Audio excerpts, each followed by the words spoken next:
Hello दोस्तों, मैं समय मस्तानी। आप लोग देख रहे हैं हमारे अपने यूट्यूब चैनल गीत संगीत हिट को। तो मैं आ गया हूँ एक और नए वीडियो में, एक और नए सॉन्ग के साथ। आप लोगों को थंबनेल देखकर पता चल गया होगा कि ये सॉन्ग किस ट्रैक पर होने वाला है। तो चलिए वीडियो को स्टार्ट करते हैं।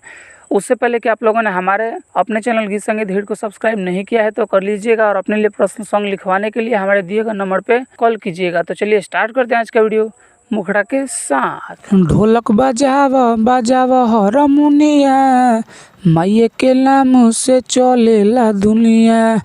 ढोलक बजाव बजाव हरमुनिया, माये के नाम से चलेला दुनिया। रौड़ा से माई सुनी सभे डेराला, रौड़ा से माई सुनी सभे डेराला, एही से करेला राउर पूजनिया।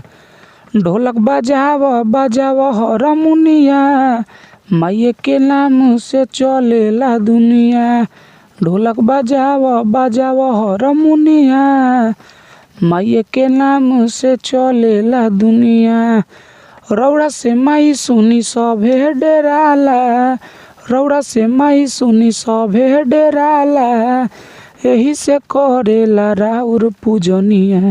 तो ये था मुखड़ा। उम्मीद करते हैं कि आप लोगों को अच्छा लगा होगा। अगर अच्छा लगे तो एक लाइक जरूर कीजिएगा। तो चलिए चलते हैं अपने फर्स्ट अंतरे की तरफ। घरे घरे होला गुणगान माई तोहरे, कइलू बवाल माई चढ़ते दशहरे। रौरे दुअरिया पुजरिया जे आवेला, नेता अभिनेता सब सिरावा झुकावेला।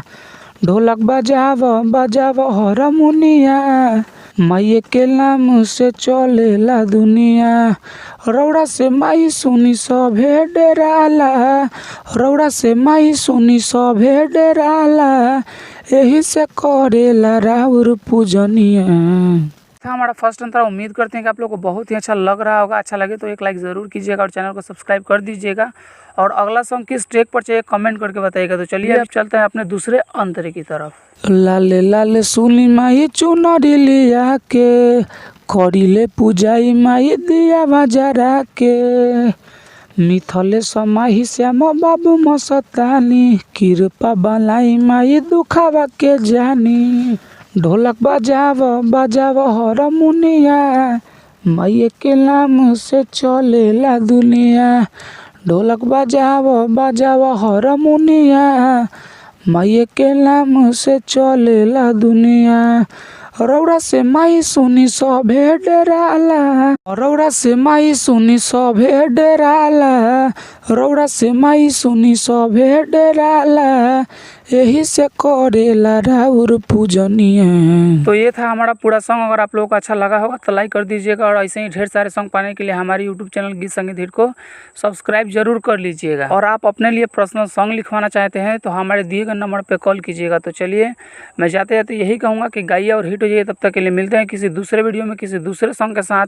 तब तक के लिए नमस्कार।